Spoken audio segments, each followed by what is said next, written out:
하나님께서 오늘 우리에게 주신 말씀의 제목은 여호와를 힘써 알자라는 제목으로 함께 말씀을 나누겠습니다. 첫 번째 본문 호세아 5장 1절에서 4절 말씀 함께 봉독하겠습니다. 시작. 제사장들아 이를 들으라. 이스라엘 족속들아 깨달으라. 왕족들아 귀를 기울이라. 너희에게 심판이 있나니 너희가 미스바에 대하여 올무가 되며 다볼 위에 친 그물이 됨이라. 패역자가 사륙제에 깊이 빠졌음에 내가 그들을 다 벌하노라. 에브라임은 내가 알고 이스라엘은 내게 숨기지 못하나니 에브라임아 이제 네가 음행하였고 이스라엘이 더러워졌느니라. 그들의 행위가 그들로 자기 하나님에게 돌아가지 못하게 하나니 이는 음란한 마음이 그 속에 있어 여호와를 알지 못하는 까닭이라. 아멘. 호세아 6장 1절로 3절 시작. 오라 우리가 여호와께로 돌아가자. 여호와께서 우리를 찢으셨으나 도로 낫게 하실 것이요 우리를 치셨으나 싸매어 주실 것임이라. 여호와께서 이틀 후에 우리를 살리시며 셋째 날에 우리를 일으키시리니 우리가 그의 앞에서 살리라. 그러므로 우리가 여호와를 알자. 힘써 여호와를 알자. 그의 나타나심은 새벽빛같이 어김없나니 비와 같이 땅을 적시는 늦은 비와 같이 우리에게 임하시리라 하니라. 아멘. 다윗이 왕이 되었을 때 비로소 1500년 전 아브라함에게 하나님께서 말씀하셨던 가나안 땅을 약속의 땅으로 너에게 주리라. 내가 약속의 땅으로 인도하는 그곳으로 가라고 말씀하신 그 하나님의 약속이 1500년 만에 비로소 완성됩니다. 물론 그 전에 이스라엘 백성들이 출애굽을 하고 40년 광야 생활 이후에 가나안 땅을 들어간 것은 맞습니다. 그러나 다윗의 때가 이르기까지 가나안 땅 전체를 정복하지는 못합니다. 심지어 예루살렘 성전이 있는 그 예루살렘마저도 다윗이 왕이 되었을 때에 비로소 완전히 정복하게 되어집니다. 그렇게 보면 하나님께서 주신 그 약속의 땅을 완전히 하나님의 약속의 땅으로 만드는데 1500년이 걸렸다라고 하는 겁니다. 그런데 그렇게 어렵게 완성된 이 통일 왕국이 불과 한 세기가 지나가기도 전에 겨우 50년, 60년이 지나갈 즈음에 솔로몬 이후 북왕국 이스라엘과 남왕국 유다로 다시 분열되어지게 됩니다. 이후에 북왕국 이스라엘은 아수르에게 멸망하기까지 약 200년의 시간을 지속되게 되는데 이 200년의 시간 동안 한 번도 다윗의 길로 걸어가지 못했습니다. 그들은 여로보암의 길을 걸었고 악을 행하고 우상을 숭배하고 형식적인 제사를 멈추지 않는 그 여로보암의 길을 계속해서 걸어가게 되었던 겁니다. 여기서 제가 다윗의 길, 여로보암의 길이라는 말씀을 드리는데 이게 굉장히 상징적인 의미입니다. 우리가 광주에도 무등길, 둘레길이 있죠. 그 둘레길은 어떤 의미입니까? 하나의 어떤 정해진 루트를 수세기, 수대를 걸쳐서 그 길을 걸어서 만들어진 길을 우리는 길이라고 이야기하고 그 길의 명칭에 따라서 둘레길, 무등길 뭐 이런 단어들을 붙이게 됩니다.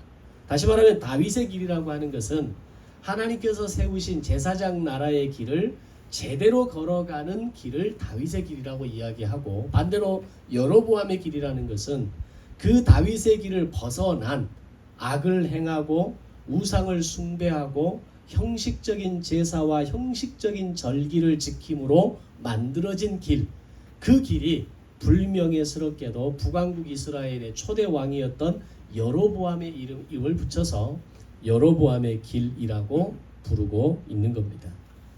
자, 그런 북이스라엘을 향해서 하나님께서는 끊임없이 선지자들을 보내시고 그 선지자들을 통해서 공통적으로 외치는 메시지는 여호와께로 돌아오라는 것이었습니다.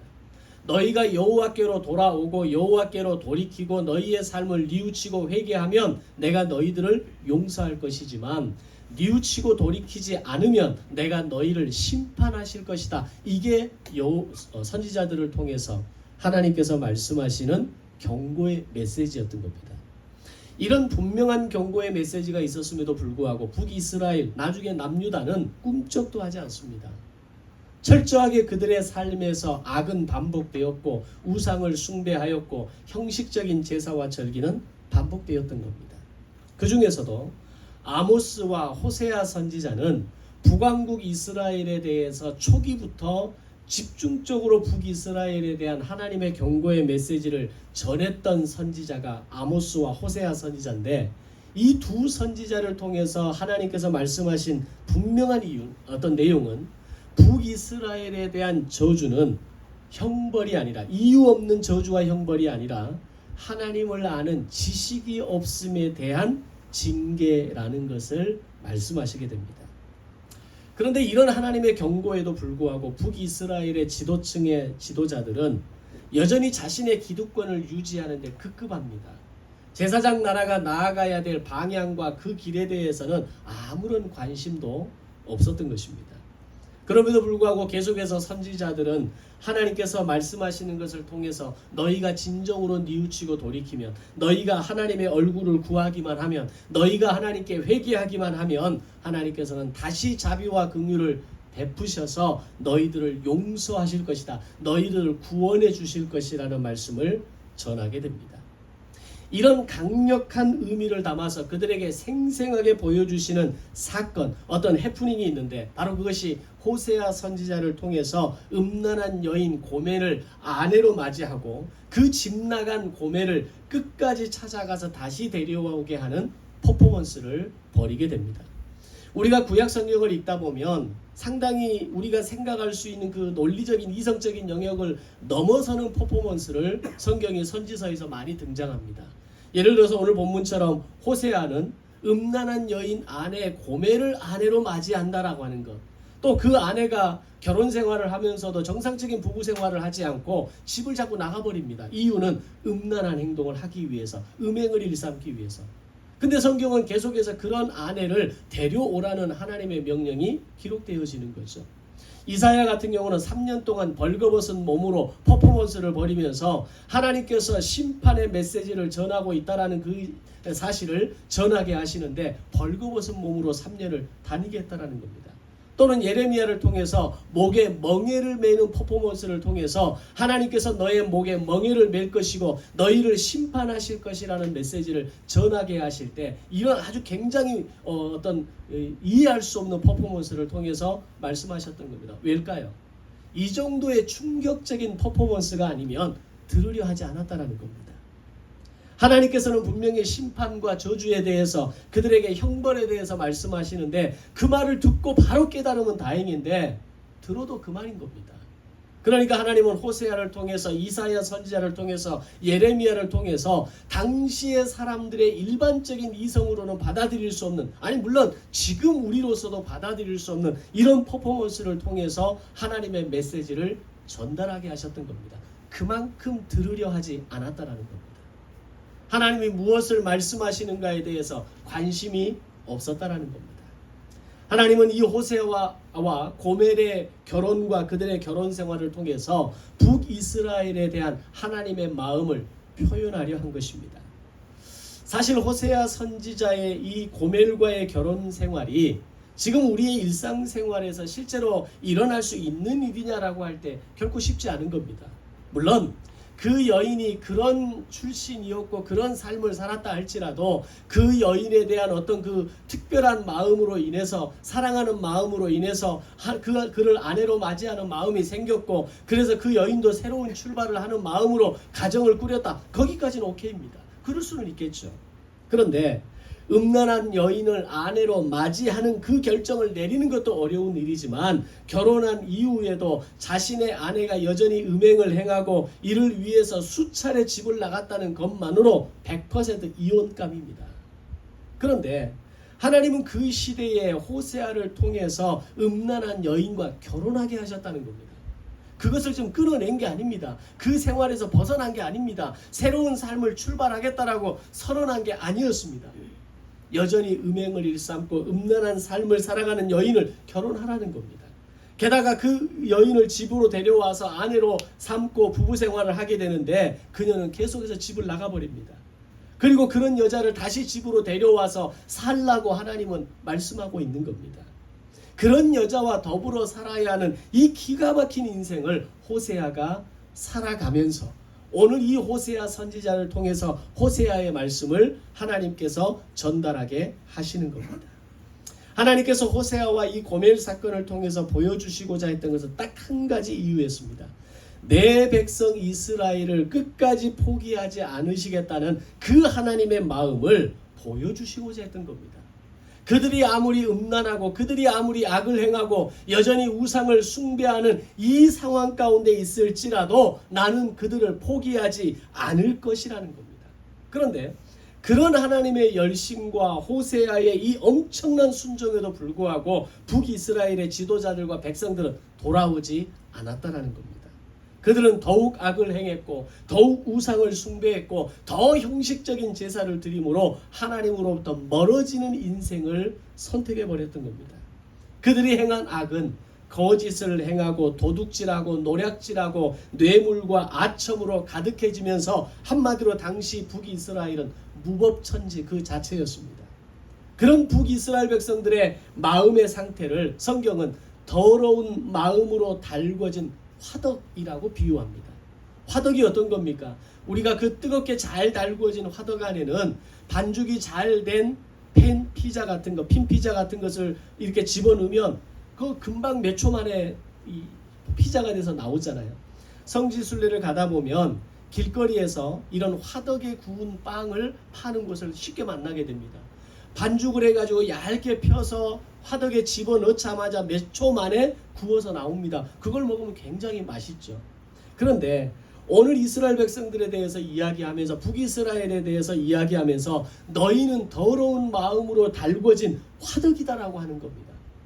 너희들의 마음이 이미 더러운 마음으로 가득하게 되어서 화덕과 같이 되어서 너희들의 마음의 죄가 언제든지 행동으로 옮겨 나올 수 있는, 금방 반죽을 해서 집어넣었는데 몇 초 만에 먹을 수 있는 음식으로 나오듯이 그들의 마음의 죄가 언제든지 행동으로 폭발하고 표출될 수 있는 삶을 살아가는 그런 존재라고 이야기하고 있는 겁니다.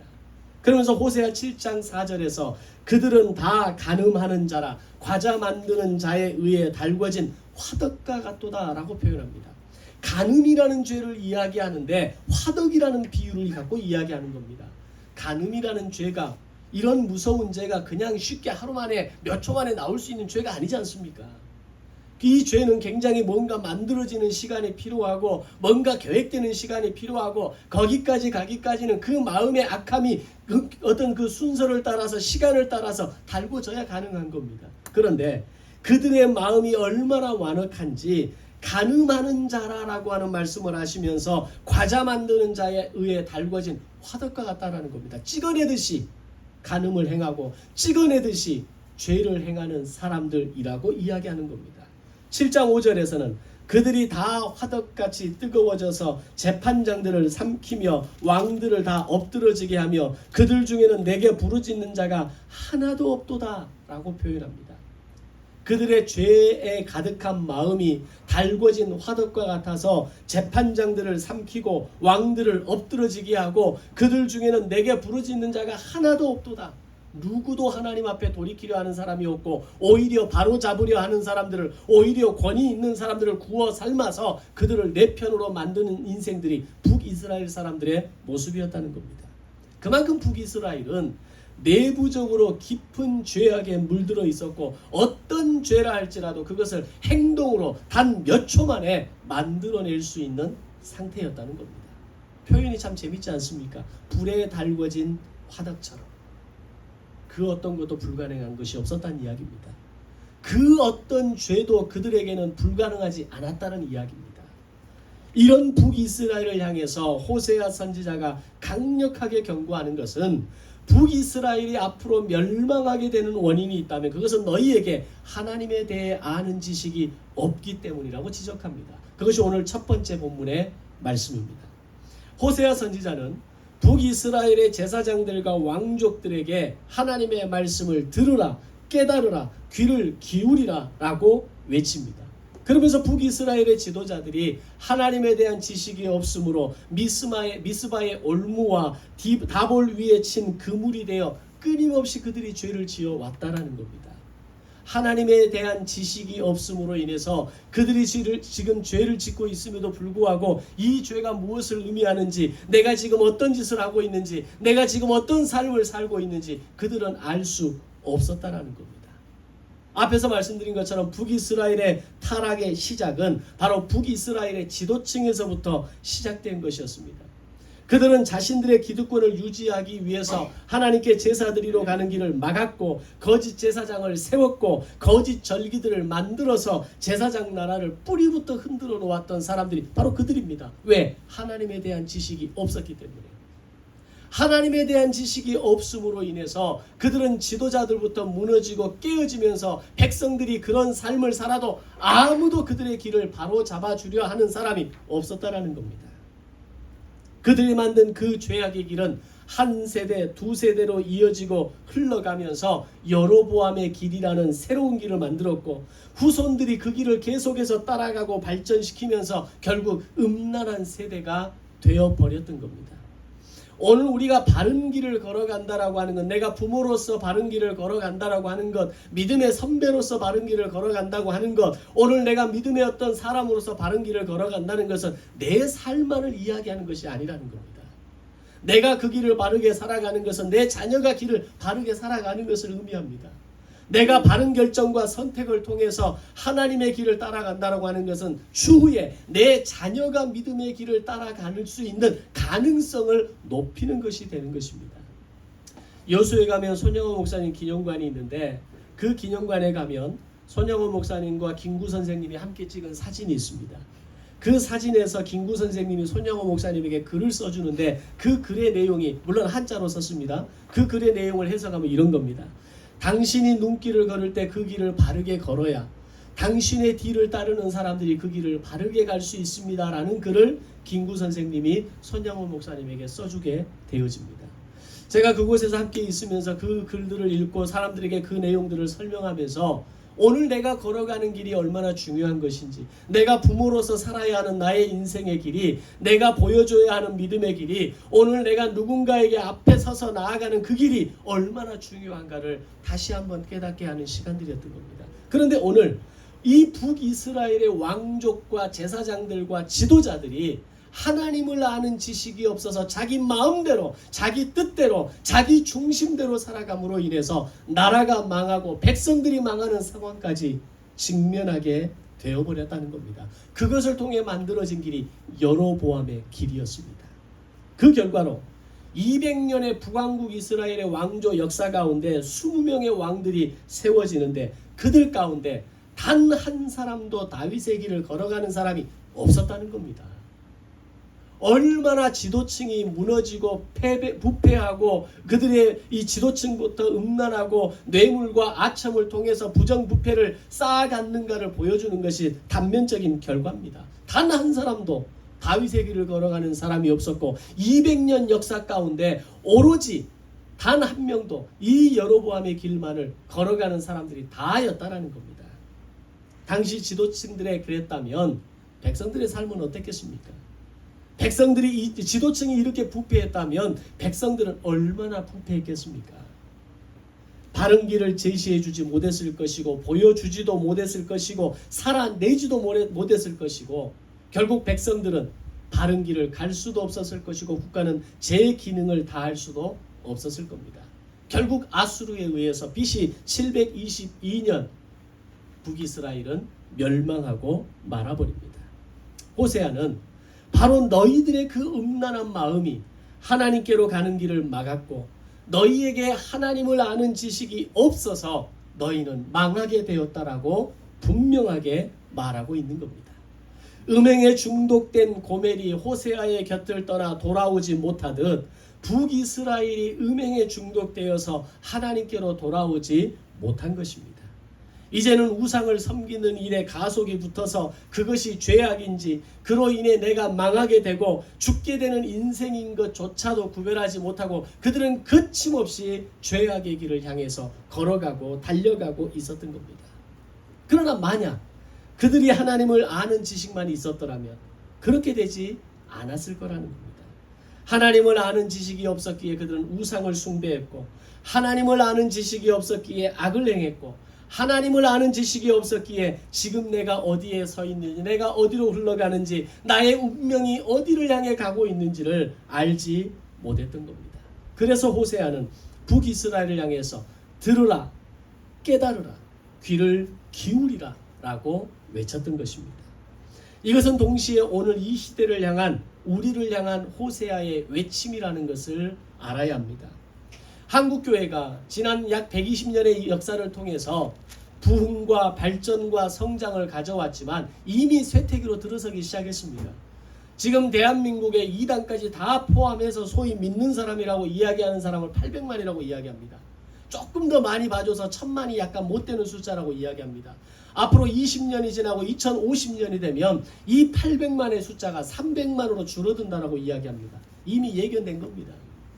지금 광주에 있는 기독교 인구가 코로나 지난 2년 3년의 시간을 거치면서 거의 3분의 1이 떨어져 나갔습니다.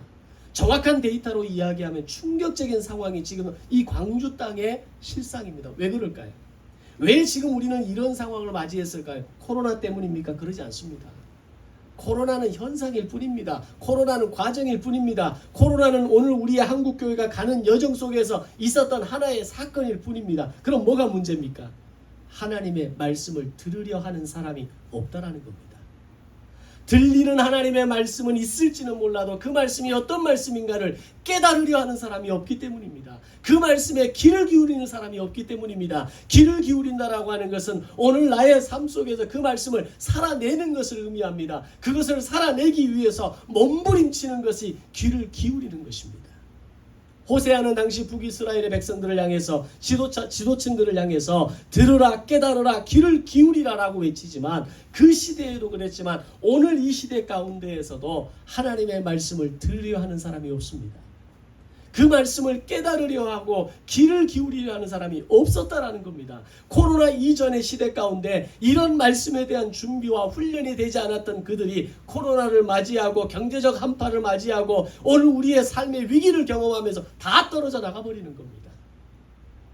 세바시를 보면서 깨닫고 유튜브를 보면서 지식을 얻고 드라마를 보면서 울고 웃으며 감동을 받지만 하나님의 말씀에는 아무것도 얻지 못하는 세대가 오늘 바로 우리가 살아가는 이 세대이고 오늘 우리의 모습이라는 것을 우리는 깨달아야 합니다. 호세아는 그런 북이스라엘을 향해서 그리고 오늘 우리를 향해서 하나님의 말씀을 들으라, 깨달으라, 귀를 기울이라라고 외치고 있는 겁니다. 왜 그래야 합니까? 그래야 살 수 있기 때문입니다.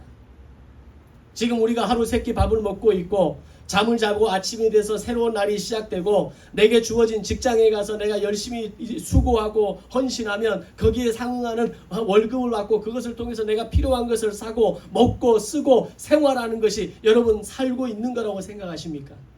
그것은 그냥 흘러가는 겁니다. 그것은 그냥 마치 하나의 루틴처럼 우리의 삶에 반복되는 겁니다. 산다는 것은 무엇입니까? 부유함이 있는 겁니다. 풍성함이 있는 겁니다. 생명력이 있는 겁니다. 영향력이 있는 겁니다. 그것을 사는 거라고 이야기하는 겁니다. 그러나 오늘날 많은 사람들은 살고 있는 것이 아니라 그냥 사라지는 겁니다. 아침에 눈을 떠니까 아침에 해가 밝은 겁니다. 회사를 가고 한 달간 수고하니까 그냥 월급을 주는 겁니다. 그것을 우리는 사는 것이라고 이야기하지 않습니다. 그냥 사라지는 것이고 그냥 나에게 주어지는 것이고 그냥 내가 수고한 만큼 내 통장 안으로 내 월급 안으로 들어오는 것일 뿐입니다. 그러나 호세아 선지자는 너희는 들으라, 너희는 깨달으라, 너희는 하나님의 말씀에 귀를 기울이라고 하는 것은 이것이 너희가 살 수 있는 방법이라는 것을 말하고 있는 겁니다. 오늘 하나님께서 나에게 무엇을 말씀하시는지 지금의 선택과 결정에 대해 어떤 기준을 가지고 있어야 하는지 우리는 하나님의 말씀을 들을 수 있어야 하고 내게 주시는 말씀을 깨달을 수 있어야 하고 흩트러 듣고 넘어가지 않도록 귀를 기울여 집중하는 자세가 있어야 하는 겁니다. 제가 수호한테 주일날 설교를 들으면서 이제는 듣고만 있지 말고 적으라고 했습니다. 지금 적으려고 엄청 노력하는 게 보여요. 지난 2주 전부터 지금 열심히 적으려고 합니다. 지난주에는 적은 것을 저한테 인증샷을 또 보냈어요. 오늘도 보니까 열심히 적으려고 지금 노력해요. 근데 제 말이 너무 빠르고 뭘 지금 적어야 될지 얼른 감이 안 잡히니까 고생하는 게 보여요. 그게 하나님의 말씀을 듣는 겁니다. 내가 지금 무엇을 적어야 할지, 그것을 내가 어떻게 내 삶에 지금 목사님이 나에게 뭘 말하는지, 그것이 귀를 기울이는 겁니다. 그것이 집중하는 겁니다.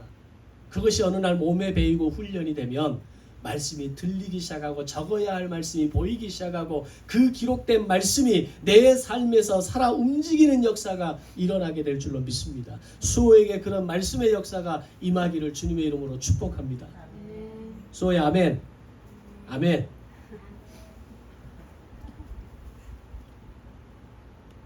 바로 이런 태도와 자세가 북이스라엘에게 없었기에 1대 왕이었던 여로보암부터 이후 19명의 왕들 가운데서도 단 한 명의 왕들도 돌이키지 않고 뉘우치지 않았던 겁니다. 그리고 오늘 이 시대에 와서도 여전히 뉘우치지 않고 돌이키지 않고 회개하지 않는 사람들로 가득한 시대가 오늘 이 시대가 되어버린 겁니다. 심지어는 믿는 사람들이라고 하면서도 믿음의 사람들임에도 불구하고 하나님 앞에 뉘우치지 않습니다. 돌이키지 않습니다. 회개하지 않습니다. 내가 무엇을 잘못했는지, 내 안에 연약함이 무엇인지, 내 안에 죄성이 무엇인지, 내 안에 수없이 올라오는 이 교만함에 대해서 하나님 앞에 돌이키지 않는다라는 겁니다. 왜? 하나님을 아는 지식이 없기 때문에. 주일날 교회로 나와서 예배하는 습관은 있을지 모르지만 내가 벌어들인 소득의 11조를 드리는 것이 마치 습관처럼 되어질지는 모르지만 하나님을 아는 지식이 없기 때문에 오늘 나의 삶을 돌아보고 뉘우치고 회개하고 돌이키는 시간은 없다라는 겁니다. 그러면 어떻게 되는 겁니까? 호세아는 북이스라엘에 대해서 너희는 망하게 될 것이다. 너희는 죽게 될 것이다. 너희는 심판받게 될 것이라고 경고하고 있는 겁니다. 그렇다면 그 경고는 북이스라엘에 대해서 국한된 겁니까? 북이스라엘만을 이야기하는 것일까요? 아닙니다. 오늘 우리 인생을 향해서, 오늘 하나님께서 우리를 향해서 말씀하시는 심각한 도전이 호세아를 통한 오늘의 본문들의 말씀이라는 겁니다. 호세아 선지자에 이어지는 설교는 본문 5절 6절에서 너희의 교만으로 인해 결국 북이스라엘은 망하게 될 것이며 동시에 죄악된 북이스라엘을 따르는 남유다 또한 멸망할 것이라고 예언합니다. 그것은 오늘 우리를 향한 경고이고 이 시대를 향한 메시지라는 것을 우리는 알아야 합니다. 그렇다면 북이스라엘은 왜 처음부터 이렇게 교만한 백성이었고 여로보암 이후로 단 한 명의 선한 왕도 백성도 없었는가라고 하는 겁니다. 어렴풋이 기억하시겠지만 북왕국의 여로보암이 이스라엘의 왕으로 등극할 때 여로보암은 왕통이 아니었습니다. 정통 왕의 후손이 아니었습니다. 그럼에도 불구하고 하나님께서 솔로몬 이후에 북왕국 이스라엘과 남왕국 유다로 나누면서 정통성을 가진 르호보암은 남왕국 유다의 왕으로 세우지만 북왕국 이스라엘의 왕은 여로보암을 세우게 하십니다. 여로보암을 왕으로 세우는 걸 허락하십니다. 이유가 뭡니까? 여로보암의 왕이 되어진 아주 분명한 이유는 오늘 이 북이스라엘이 세워지는 이 과정 가운데 중요한 영향력이 여로보암에게 있었기 때문입니다. 조금 이따 다시 얘기하겠습니다.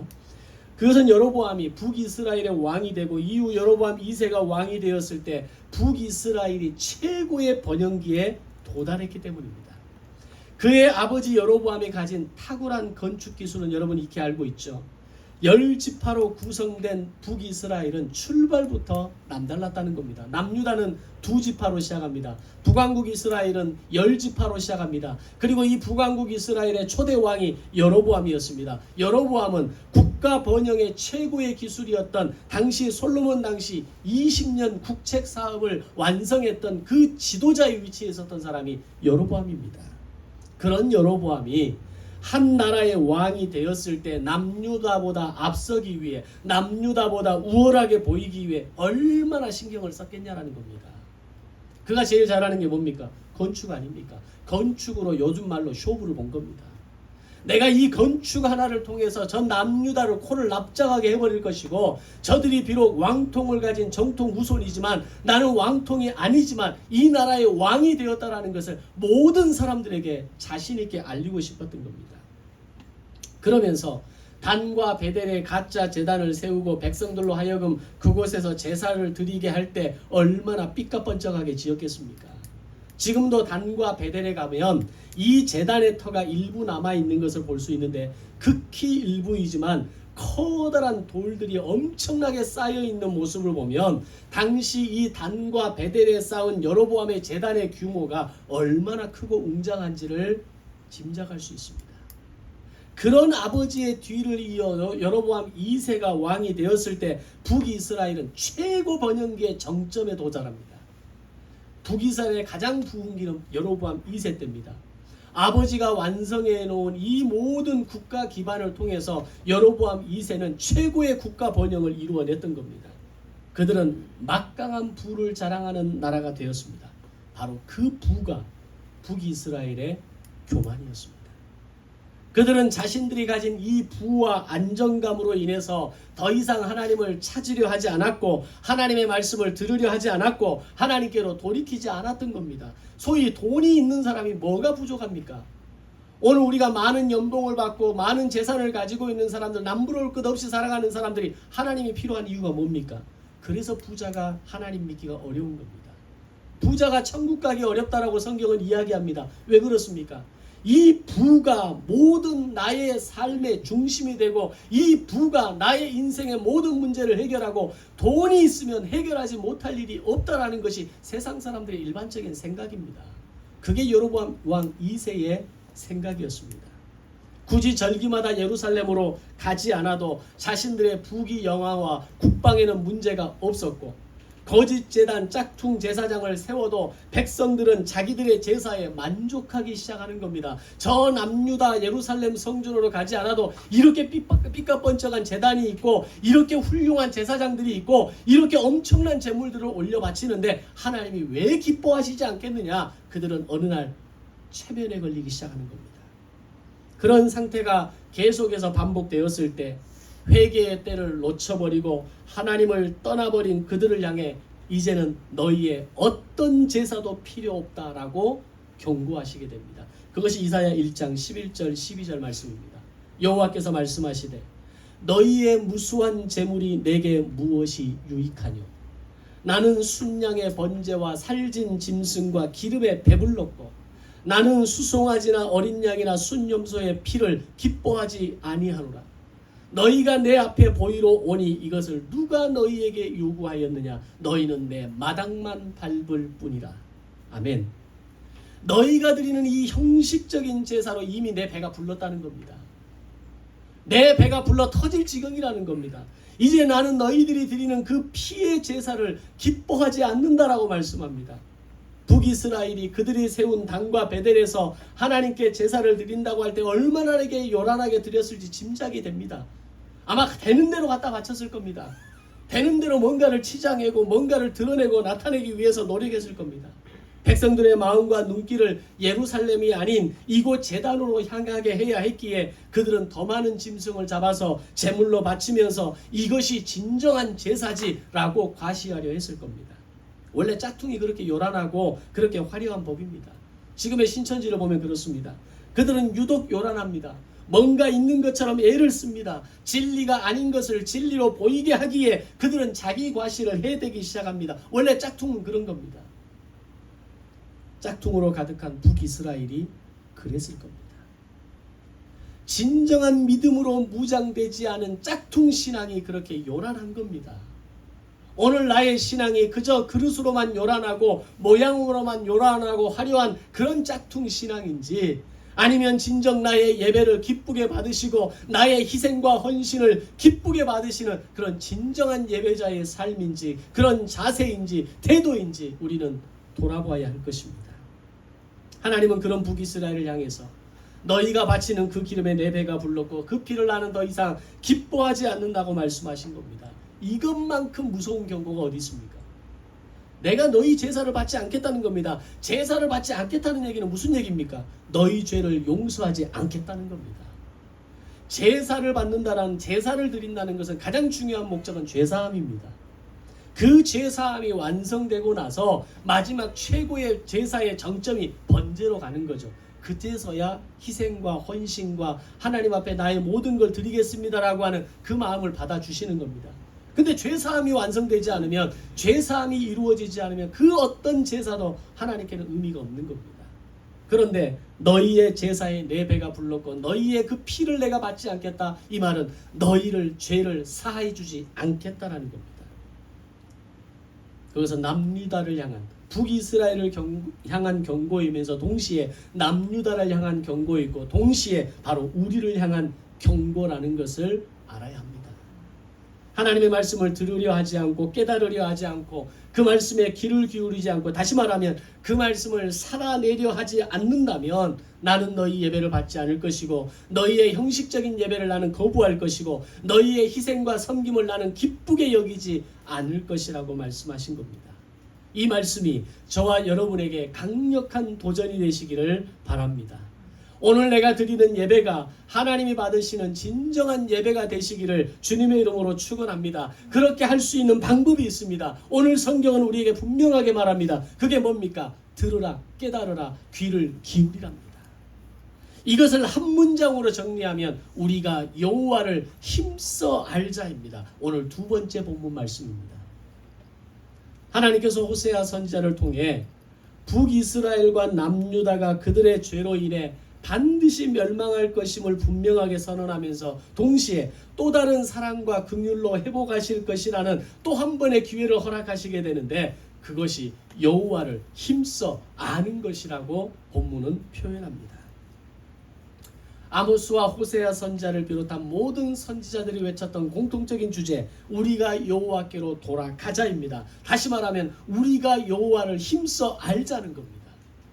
하나님을 힘써 알기 시작하면 그 하나님을 아는 지식으로 인하여서 오늘 나의 삶을 구별할 수 있고 분별할 수 있고 내 삶의 방향을 결정할 수 있고 내 삶의 선택과 집중을 통해서 하나님이 나를 이끄시는 그 인도하심을 바라보고 따라갈 수 있는 겁니다. 그렇게만 하면 비록 너희가 멸망할 수밖에 없는 백성이지만 내가 너희를 구원하겠고 그런 너희를 나는 절대로 포기하지 않을 것이라고 말씀하시는 겁니다. 그렇다면 호세아가 처음부터 이스라엘을 향한 하나님의 이 깊은 마음을 다 알았을까요? 그래서 자기가 고멜과 같은 음란한 여인을 아내로 맞이하는 그 명령을 받았을 때 처음부터 기쁨으로 온전히 순종했을까요? 그리고 그 여인이 자기를 떠나고 다시 음행의 삶으로 돌아가실 때 다시 그녀를 데리고 오라는 하나님의 명령을 들었을 때 하나님의 마음을 정말 온전히 다 이해해서 기꺼이 순종했을까요? 저는 처음부터 호세아가 이 모든 걸 알았을 거라고 생각하지 않습니다. 인간이 그런 존재이기 때문입니다. 아무리 지식이 있고 아무리 인격이 훌륭하고 아무리 신앙의 연륜이 수십 년 쌓였다 할지라도 인간은 하나님의 마음을 처음부터 알아볼 수 있는 존재가 아닙니다. 그러나 호세아는 다 이해되지 않은 하나님의 명령이지만 그 명령을 들었다는 겁니다. 하나님의 명령의 말씀을 들은 데서부터 시작합니다. 그리고 순종하기로 결단함으로 음란한 여인 아내 고멜을 아내로 맞이합니다. 그것이 무엇을 의미하는 건지 다 이해할 수 없었지만 그는 들은 대로 순종했을 겁니다. 그리고 집 나간 아내 고멜이 음행을 행하는 여인이었음에도 다시 집으로 데리고 오라는 하나님의 말씀을 들었을 때 그 말씀에 귀를 기울이고 살아내고 순종했을 때 바로 그때 하나님의 마음을 비로소 깨닫게 되는 것입니다. 이것이 오늘 우리에게 주는 중요한 교훈이 있습니다. 하나님의 말씀을 들을 때 그 말씀이 100% 이해되어져서 순종하는 사람은 없습니다. 우리가 그런 사람을 볼 때 저 사람은 믿음이 좋아서 저 사람은 믿음이 대단해서 하나님의 말씀에 대해서 저렇게 순종하는구나 착각하지 마십시오. 이해되지 않습니다. 그 말씀이 도대체 무엇을 의미하는지 충분히 내 안에서 소화가 되지 않을 때가 있습니다. 그럼에도 불구하고 들리는 말씀에 대해서 귀를 기울이고 순종함으로 나아갈 때 하나님의 말씀이 깨달아지는 겁니다. 호세아가 그런 겁니다. 아니 어느 미친 남자가 음란한 아내를 여인을 아내로 맞이하는데 네 좋습니다 하고 가고 내가 싫어서 다른 남자를 사랑해서 집 나간 여인을 데리고 오라고 할 때 예 알겠습니다라고 기쁨으로 달려가는 미친 남자가 어디가 있습니까? 이건 불가능합니다. 인간은 그럴 수 없습니다. 그러나 하나님의 말씀이 들렸을 때 이해되지 않고 수용할 수 없고 정말 왜 나에게 자꾸 이런 시련을 주십니까? 왜 나에게만 이렇게 어려운 문제를 어려운 뭔가 결단을 하게 하십니까? 라고 하는 마음이 호세아의 그 일말의 영역 가운데 있었을지라도 호세아는 순종하고 귀를 기울이고 나아갔을 때 하나님의 북이스라엘을 향한 하나님의 마음이 깨달아졌던 겁니다. 내가 이 엄난한 여인 아내를 고멜을 맞아서 끝까지 그를 포기하지 않듯이 하나님께서 음란한 북이스라엘을 끝까지 포기하지 않으시고 그들이 돌이키기만 하면, 그들이 뉘우치기만 하면, 그들이 회개하기만 하면 내가 그들을 회복할 것이고 내가 그들에게 나의 사랑과 긍휼로 자비를 베풀 것이라고 하는 이 마음을 호세아는 비로소 그때 가서야 깨닫게 되었던 겁니다. 오늘 여러분에게 하나님의 말씀이 들릴 때 긴가민가 하고 왜 나에게 이런 말씀을 또 주십니까? 이런 무거운 말씀을 주십니까? 왜 나만 이렇게 갈등하게 하십니까? 고민하게 하십니까? 좀 쉬운 길은 없습니까? 그럴지라도 하나님 말씀하시니 내가 듣겠습니다. 순종하겠습니다. 결단하겠습니다. 그때 하나님의 마음이 깨달아지는 역사가 여러분에게 함께 하시기를 주님의 이름으로 축복합니다. 그렇게 깨달아 하는 겁니다. 그렇게 믿음의 삶을 사는 겁니다. 안갯길이 100m, 200m, 1km 쫙 뚫려서 도로를 달리는 운전수는 없습니다. 아무리 안개가 자욱한 길이라 할지라도 단 몇 미터 앞을 보고 단 몇백 미터 앞이 보이는 정도에 불과하지만 차선이 그려진 그 길을 믿음으로 가는 겁니다. 조금 속도를 줄이는 경우는 필요하겠지만 그 길을 향해서 바로 앞에 보이는 그 길을 따라서 한 걸음 한 걸음 어느 정도의 길을 나아갈 때 어느 순간 1km, 10km, 100km 그 이상의 길을 목적지에 도착할 수 있는 우리는 상황을 맞이하게 되는 것입니다. 호세아가 자신의 사건을 실제 경험하면서 비로소 하나님의 마음을 깨달아 알게 된 겁니다. 오늘 우리가 인생을 살면서 하나님의 마음을 깨달을 수 있는 기회와 시간이 우리에게 있다면 그것만큼 행복한 게 어디가 있을까요? 우리가 누가 내 마음을 알아주면 참 기쁘잖아요. 누가 내 마음을 알아주고 내 마음을 만져주면 참 행복하잖아요. 힘을 얻잖아요. 하나님께서 나의 마음을 네가 알아주는구나 라고 하셨을 때 하나님의 마음은 어떨까요? 오늘 우리의 인생이 하나님의 마음을 알아들이는 이 호세아의 놀라운 감동이 저와 여러분의 감동이 되시기를 바랍니다.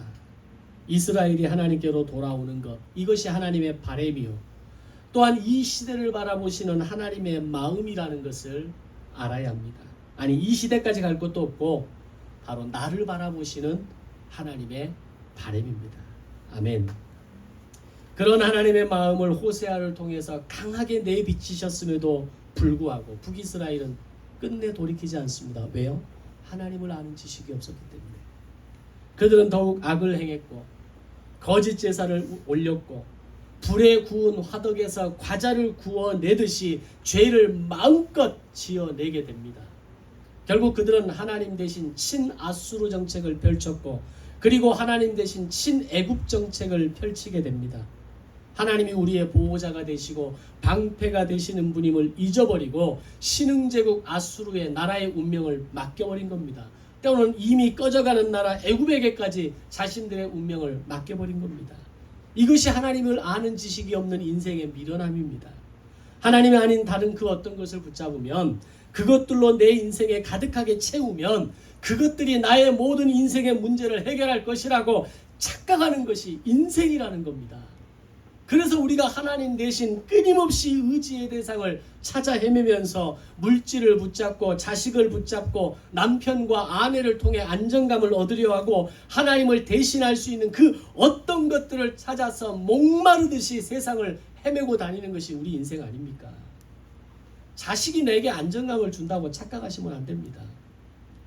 물질이 내 삶의 부유와 안정과 풍요함을 허락한다고 생각하시면 안 됩니다. 이건희 씨가 행복하게 죽었을까요?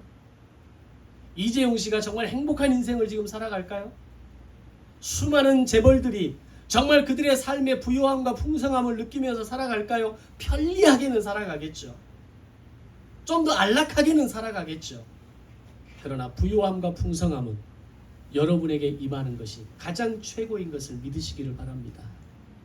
세상의 물질로, 자식으로, 남편과 아내로, 세상의 그 무언가로 여러분의 인생의 문제를 해결할 수 있다라고 착각하지 마십시오. 나의 모든 인생의 문제를 해결할 수 있는 지혜는 어디서부터 오는 겁니까? 하나님을 아는 지식에서부터 오는 겁니다. 들으라, 깨달으라, 귀를 기울이라. 이 외치는 선지자의 외침이 여러분의 마음에 울리는 파동이 되기를 원합니다. 오늘 주일 예배를 통해서 매일의 묵상과 통독을 통해서 그리고 말씀을 공부하는 시간을 통해서 하나님을 아는 지식으로 풍성해지시기를 바랍니다. 말씀을 듣고 깨닫고 귀를 기울임으로 그 말씀을 살아내는 꿈이 있는 교회 모든 성도들이 되시기를 주님의 이름으로 축원합니다. 아멘. 우리 말씀을 기억하면서